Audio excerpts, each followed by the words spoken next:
It's great to see everyone, and I look forward to hearing all everybody's questions. But my name is Rob Novotny. I am currently working for Boeing Defense, which I run their air dominance portfolio. So it's all fighter jets and some really cool um, things that we're building for the future. Before I started working for Boeing, I was in the United States Air Force as a career fighter pilot.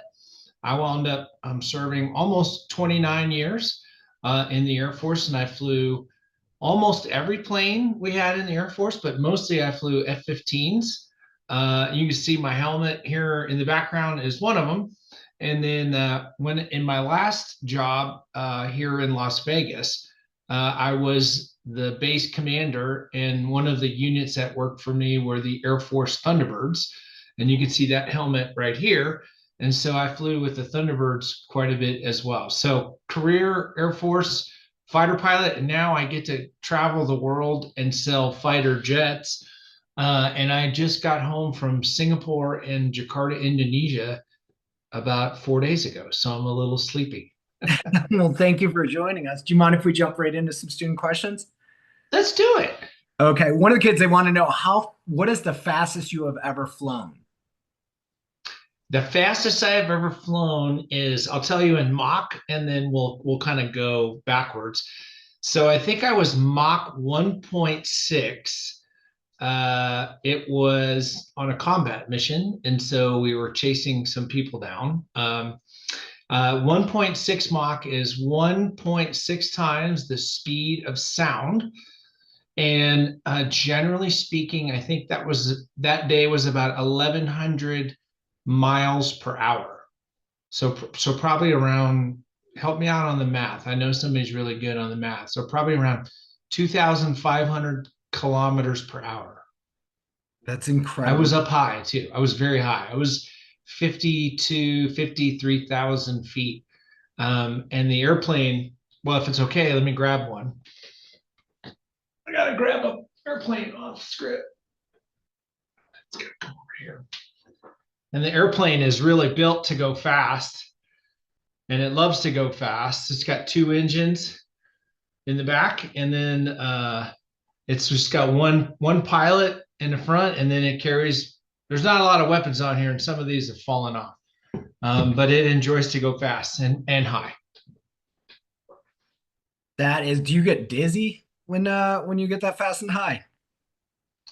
No, the airplane is built to go fast. So it likes to go fast, and you don't really notice it. You don't feel the perception of speed. When you pull hard on the airplane, you pull a lot of G's, and you definitely feel all of the G's on your body. And you can obviously, the airplane can tumble and fight and dogfight, like I'm sure you've seen in the movies Top Gun or Maverick. Um, and that can be a little dizzy and disorienting at first, but like everybody, if the more you do it, the more you get used to it. That's amazing. We have a question from Charlene, and Charlene is in France. Charlene, you can unmute to ask. You had a good Um, question. Hi, my question is, what's the most challenging part of being a fighter jet pilot, and what's the most rewarding one? Great question, Charlene. Bonjour. I would say the most challenging part is being able to handle all of the information that comes in. So there's information that your airplane goes and collects with our radar, with our electronic warfare system, just looking outside and seeing what's going on. Then there's information that comes from off of the airplane. So that comes in from other airplanes or comes in from different sensors. And Charlene, the key to being a good fighter pilot is being able to process all of that information very quickly and then make a decision. So that takes a lot of training, and we prepare for that through lots of study and academics, and we spend a lot of time in our simulators where we can practice and practice and practice without um, the complexities of real flying, which is expensive. And so that part is what I would say is the hardest. And then the second part of your question is what's the most rewarding is when you finally get good at it. So being a fighter pilot, I found rewarded men and women who really applied themselves. And so if you were one that studied and you were one that really perfected your job, it rewarded you, but by you would be very successful when you were flying the jet. And so it was a great discriminator to tell who was really working hard, who was doing their homework, and who was practicing in the simulators. Would definitely see that when we went out and flew, we could tell who the good pilots were. So that was rewarding. That's so cool. One of the kids from Spain just messaged me a very specific question. I'm guessing you'll know what this stuff means. What missions did you mainly do in the F-15? CAS, air to ground, or air to air? Yes. so so that's a great question. So the F-15C, which I flew mostly, which is this one that's a model, is mostly designed for air-to-air missions. So it's designed to go out and support other airplanes and sweep out the bad guys and stuff like that. When I was wearing this helmet, I was the base commander in England, and I flew the F-15E, which is the two-seat air-to-ground version. And I did do CAS, which stands for Close Air Support. So supporting units on the ground and taking care of targets that are very close to units on the ground. We did other air-to-ground strike missions, but that airplane also does a little bit of air-to-air, but not as good as the single-seat one. So I did all of those missions that you listed there. Good question. Somebody's been doing their homework. Absolutely. One of the kids want to know, what countries have you worked alongside in your career? That's another great question. So lots of great countries. So I lived in Japan for 7 years almost. So I lived down in Okinawa for 2 assignments, and we worked very closely with all of our Asian partners. So Japan, obviously living in their country, I deployed to Korea, and I flew alongside the Republic of Korean Air Forces, Singapore, and the Royal Singaporean Air Forces as well, Australia when I was over there, and then in Europe. A lot of work in Europe. So Germany, Spain, France, Poland, Italy, Canada on multiple occasions. And then in my last job here in Las Vegas, I ran a really big base that has lots of big exercises, and we welcomed all kinds of people from around the world to train in the United States. And so Saudi Arabia, Qatar, Brazil, Colombia, just to name a few. So just about every country that's out there, the U.S., when I was in the military, we always had really great relationships with their military because the more you practice in peacetime, the less complicated it will be if you had to go fight together. And so we wanted to really get to know each other and how we work together and things that we're good at and things that we may not be good at, so that if we had to go fight together, we had a really good starting point, if that makes sense. Very much so. Speaking of which, one of those countries has a question for you. This is Antony, and he is in Poland. Go ahead and ask. Perfect. Hello, sir. Well, in contradiction of the events that the Polish military had bought a whole squadron of F-35 fighter jets, Polish pilots were already sent to US, started their training in about 1st of August. However, the question is, how long the training lasts for them to, how long would it take for them to be trained enough to be back to country on the jets? Dziękuję. Right? Did I say that right? Thank you. Yeah. I was just in Warsaw I was in Warsaw 4 weeks ago. I love Poland. I have a really cool. Got this. Oh, I just dropped it.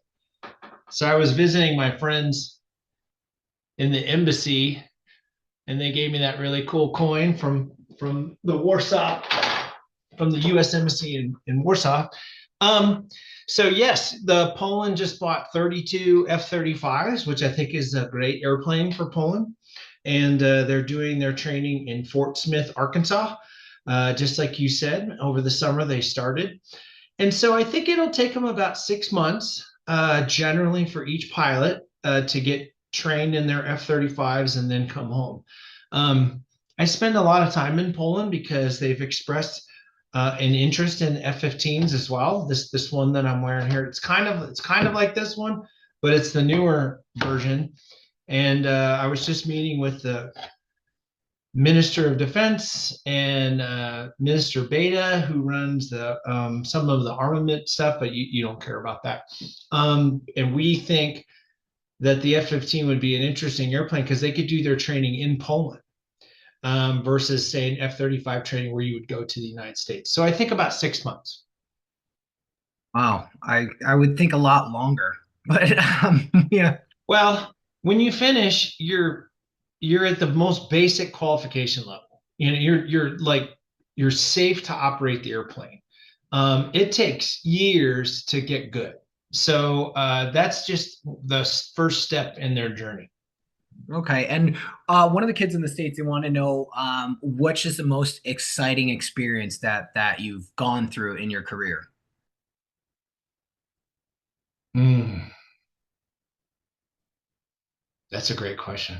Um, I don't want this to sound weird, uh, but in 2003, my squadron was deployed to Iraq to fight in what was called Operation Iraqi Freedom, and it was very scary and it was very challenging. But I'll tell you, it was probably one of the more professionally rewarding events because our whole team had worked together for months to get ready, and when you prepare for that long and you get a chance to go execute your mission and everybody in the team does it right and everybody in the team came home safe and we did our jobs very professionally, that to me was a very rewarding experience, if that makes sense. So I guess I liken it to a professional football club or a professional sports team, and you prepare and you prepare and you prepare and you get a chance to go to the championship and you win. So that would be, I think, my most memorable slash rewarding experience. And thank you for your service. It's just we have a lot of questions regarding your service as well, but we'll go Sure. a few more student questions and we'll let you go if that's all right. This is Yeah. Timofey's from Russia. Timofey's Rasvoye. Go ahead and unmute to ask my friend. Hi. How it feels fly a fire on supersonic speeds? Good question. So the airplane is built to go supersonic, and you don't notice it. It just it's like getting in a really well built sports car and going fast, and it really likes to go fast. So even though I'm going faster than the speed of sound, the airplane is actually performing better. It likes to go fast. So the flight controls are much more responsive. The engines really perform well. So going that fast is almost, you don't even notice it. It is nice to get home faster. So that's for sure. That is a great answer. We have a question from Suleiman. Suleiman is in Morocco. Go ahead, Cool. unmute and ask your question, my friend. Hello, sir. So I'm from Morocco, and I fly in DCS, and I have a little HOTAS. And I was wondering, what is the best tip you can give for air to ground, sorry, BFM and BVR respectively? And I was also wondering if you know about DCS World or Falcon BMS, and what do you think of these sims? So I haven't flown the Sims before, but I'm familiar with them, and they are really really exceptional. They've done some really great work on the graphics and on the what I would call the flight control laws. So in other words, the simulator flies like an airplane would. So I think they're great. And and then I'm glad that you're doing those, and I'm glad you're excited about them because um, even today when we're training our young fighter pilots, not much older than all of you students, the more experience they have in those simulators, there are certain skills that come out of that do them very well when they go on to training. So I haven't flown the simulators, but I'm a big fan of them, and I have seen them. And I would say keep doing it. By the way, can I say something? Everybody's English is really good. I'm really impressed and um, it's very impressed. But keep up the great work. I don't speak Polish, or I don't speak Arabic, or I don't speak Spanish. And to hear all of you speaking English, your questions are great. Keep it up. These kids are the world's best. So I love working with these kids. One of the kids, real quick, they want to know, can you be a pilot with glasses? I'm guessing no. No, they actually the answer is yes. So I would say it would qualify it and say it depends. It depends on how much correction your glasses have. A long time ago, it was the answer, Ralph, was definitely no. When I started flying, I had perfect vision and all that stuff. But at the end of my career, I wear glasses. So I was wearing my glasses when I was flying. Um, and so I would say it depends on how much correction is involved and what kind of issues are you experiencing with your eyesight. So I would say don't let uh, glasses prevent you from going after wanting to be a pilot. And military pilots will have a higher standard than commercial pilots. So if you want to do commercial flying or private flying, like the little planes, or you want to fly for Ryanair or British Airways or Lufthansa, those guys have different levels of eyesight requirements. So don't worry about that. Just look into that. There you go, guys. So yeah, you're all good. We have maybe like three more questions. Is that all right? Let you go. Hadrian, I apologize if I mispronounced your name. You had a cool question. Go ahead and unmute to ask. So, did you ever fly a Rafale plane? Have I ever fought a Rafale? No, no, not yet. The Rafale's kind of newer. I have fought Eurofighter, Typhoon. I fought I fought a lot of French airplanes, but not the Rafale. Like I fought the Mirage 2000-5. I fought the Mirage 2000. I fought the Mirage F1. Um, I fought the Sukhois, Su-27. I fought MiG-29s. I fought all the other Spanish F-18s, Canadian F-18. All this is in training, of course. But the Rafale, I don't think I ever got a chance to fight the Rafale. What just this is from me. What's like the worst plane? Can you say like what's like the plane you don't like to fly? That I don't like to fly. Ooh, I don't know if there's a plane I don't like to fly. That's like, is there a food you don't like to eat? Um, I got the chance to fly, if everybody could see the bio, I flew everything from the B-2 stealth bomber to the B-1, a lot of fighter time. I flew a lot of helicopters as well. I mean, I mostly flew F-15s, about 2,700 hours in F-15s, and then about 250 hours in a bunch of other stuff. I've flown the drones that the United States has got. So, I kind of like flying a little bit of everything because everything was so different, and everything required a slightly different skill set. I really liked flying helicopters because it was so different for me as a fighter pilot, slower, low to the ground, different flight controls, and therefore it was challenging for me, and I had to really work at it. Very cool. Thank you for that. We have a question from Sasha in Spain. Sasha, very specific question. Go ahead and ask. Hello. Mr. Novotny, can a person from an enemy country can go to the US and turn to an American pilot and have American ID?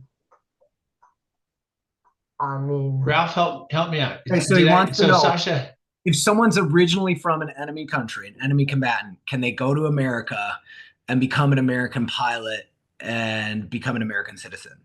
I'm guessing no. There's a lot of prongs on that. Yeah, well, I guess I would say define enemy. You're Sasha, you're from Spain. So could a young person from Spain immigrate to the United States and join the military and eventually be a pilot? Yes.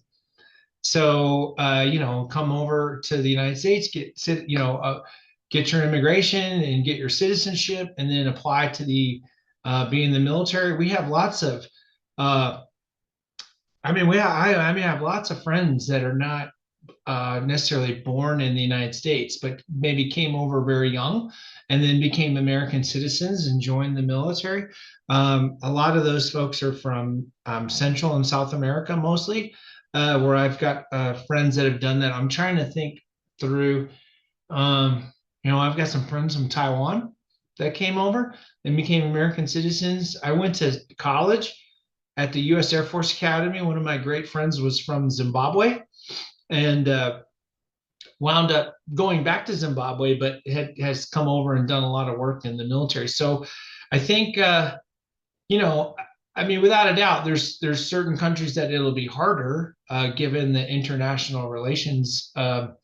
But the United States has always been one of those interesting places where people kind of come from everywhere and get your citizenship, and then they can serve. Oh, that's really cool to know that. Okay, and Tony, again from Poland, he has another flight-specific question, and then this final question. Go ahead. Yeah, hello, sir. Once again from Poland here. It's not most personal about the flight itself. However, in case of the Poland's air zone being disturbed by some random Russian missile or helicopter or the other jets it happened like a few days ago when the air intercepted Russian jet in Poland air zone. However, so what is the point when the American garrison in Poland is legitimized fully to authorize a mission to intercept like a jet or a rocket or anything? If in scenario that like say the Polish Air Force is fully busy, all of the planes are somewhere in the mission, and the rocket is like a random rocket is flying towards Warsaw. So what is the point when the American garrison, of course, having pilots and Air Force, is authorized enough to intercept and shut down anything? Yeah, that's a tricky question. So I'll tell you right now, I don't know what that point is specifically today. I will tell you, however, that having been based in Japan and in the United Kingdom, both times as a commander, that for us to for Americans to launch missions out of a foreign country to defend that country, that was a very high um, it was a very high bar to cross over. And so we would have to be asked by the host country to do that. And then we would have to go get permission from our country, from the United States, to do that, because you can see the complexity that could come from that. So most of the times when we go and we for example, like the Americans are in Poland now, it's most of the time it's doing a lot of training, it's doing a lot of collaboration training, so training with the Polish armed forces and the military on equipment, on standards, on tactics. But for us to get involved in wartime operations from that country would take a lot of permissions on both sides to do that. So I would say the only time that would be different would be is if the United States felt like they were threatened, like the missile was coming at them, then they could more than likely defend themselves to do that. But to go up and defend Poland would require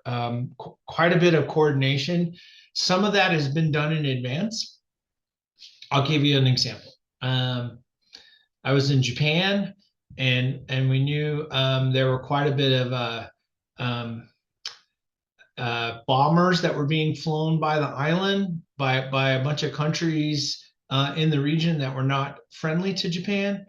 And we generated some airplanes, and we were going to go launch, and we were going to go investigate that.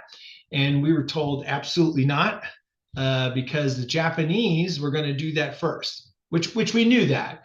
but we were preparing to go assist them. But Japan was like, "This is our country. We're going to defend it, and we don't need your help right now, but thank you." And so I think that's kind of the situation that would have to be worked out. Wow, you guys are getting a lesson in diplomacy. I love this. So before Good questions. Yeah, it's great questions. You guys are next level. So I always ask this of all of our guests. What kind of advice would you have for these kids, as someone as accomplished as yourself? What advice would you have for these kids as they go off into the world, whether they want to go in the military or want to be pilots or something completely different? What advice would you have for them? Yeah, thanks, Ralph. And first of all, thank you to everybody that showed up on the chat today. I mean, my Zoom says there's about 100, which is really, really cool. And I'm excited to talk to all of you. I think the first thing I would say is continue to be curious. Always ask questions. So an opportunity like this where an old guy like me can come and handle your questions and have this kind of conversation, I think is great. So keep doing these kinds of things because it'll help you make sense and help you understand what kind of things are of interest to you. At no point do you need to be ready to go pick you don't need to go and say, this is what I want to do right now. You're pretty young. I mean, if it comes to you, that's great. But explore and understand and ask questions, I think, is number one. Number two, I would say do your very best at school, especially when in your science and your math and things of that nature. You know, the world is getting really complex very quickly, a lot faster than it was when I was your age. We are getting more technologically advanced faster because I think all of you know, right? We're all on this video chat, which 20 years ago would have been, it would have been the stuff of science fiction movies. And we all have cell phones, and we get a new one every couple of years because the technology advances. And I think when you're my age, we're going to look back and we're going to be living on different planets by then. We'll be up and back to space. And so I think the people that are really good in science and math are going to be involved in those kind of conversations going forward. Don't get me wrong, you can't tell your history teacher or your language teacher that they're not important. That's not the case. But science and math, I think, is going to be really critical. So stay engaged on that. That's wonderful. Thank you so much, Rob, for taking the time to speak to the kids around the world. And we can't thank you enough. I'll end the meeting for all, but before I end the meeting for all, can we all unmute and can we say thank you to Rob Novotny for taking the time out of his day to talk to us? Thank